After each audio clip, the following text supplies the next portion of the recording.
Tentara Rusia sendara 100 staf nuklir di Kolombi hingga alami tekanan mental.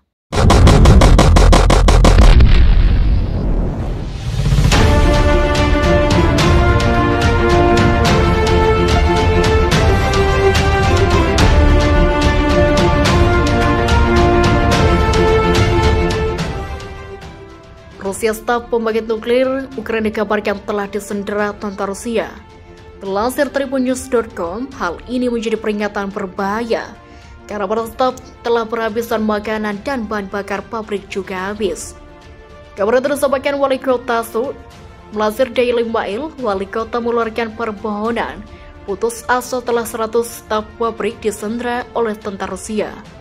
Dilaporkan para staf telah habisan makanan dan bahan bakar pabrik. Generator darurat yang masuk kontrol dengan cadangan sistem keamanan pabrik juga telah dikepung selama hampir 3 minggu. Famji mengatakan kota tersebut tengah menghadapi bencana kemanusiaan. Pasalnya para staf kini mengalami tekanan mental karena ditahan dan ditodong senjata oleh tentara Rusia. Wali kota juga semakin khawatir karena pejabat di sekitar Kolombi melaporkan kondisi staf yang memprihatinkan.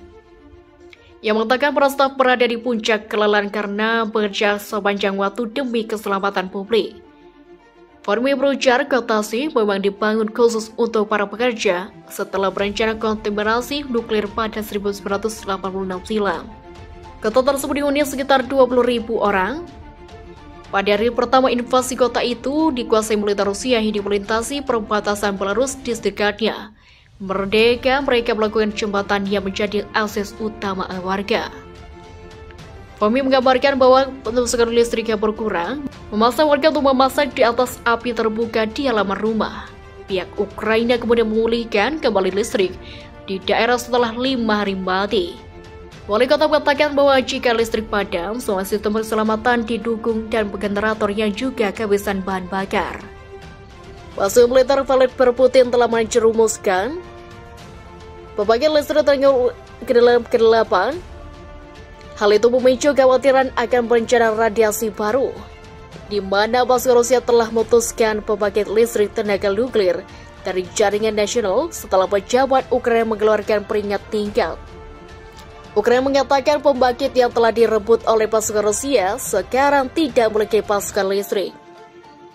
Karena tindakan militer bersenjata Rusia, pembangkit listrik tenaga terputus dari jaringan listrik, demikian pernyataan pejabat Ukraina. Stasiun nuklir tidak lagi memiliki pasukan listrik, tindakan militer sedang berlangsung, jadi tidak ada kemungkinan untuk memulih jalur. Kota Lviv juga kehabisan pasukan listrik, lanjut pernyataan tersebut. Perusahaan energi nuklir nasional Ukraina mengatakan kurangnya daya berisiko mengirim kesan radioaktif ke udara.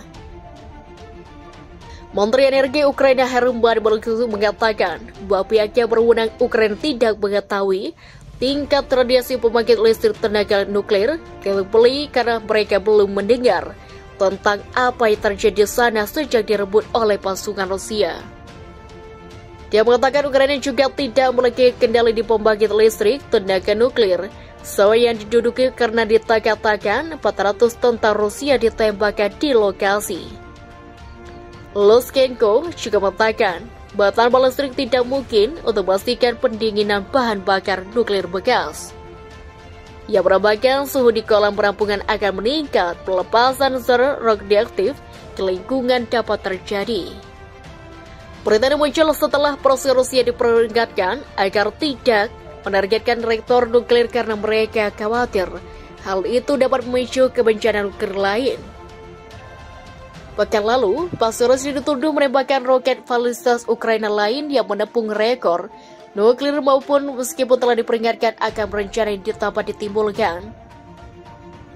Pasukan Rusia Vladimir Putin diduga telah menembakkan roket tertara ke Institut Fisika dan Teknologi Kharkiv yang merupakan rumah bagi fasilitas yang disebut sumber neutron. Fasilitas nuklir $70 juta AS dilaporkan menggunakan rekor nuklir untuk meneliti obat-obatan industri dan fisika. Meskipun tidak sebesar rekor lainnya, Dinas Keamanan Nasional Ukraina masih memperingatkan bahwa serangan Rusia terhadap fasilitas tersebut dengan peluncuran rudal keren dapat menyebabkan bencana ekologis skala besar. Tidak mungkin untuk mereka mengangkat pasti banyak orang yang meninggal akibat bencana kod karena masih ada orang hari ini yang menderita efek radiasi. Namun catatan resmi Sovit menyebutkan angka kematian pada 31, tetapi angka sebenarnya diperkirakan ribuan jika tidak jutaan.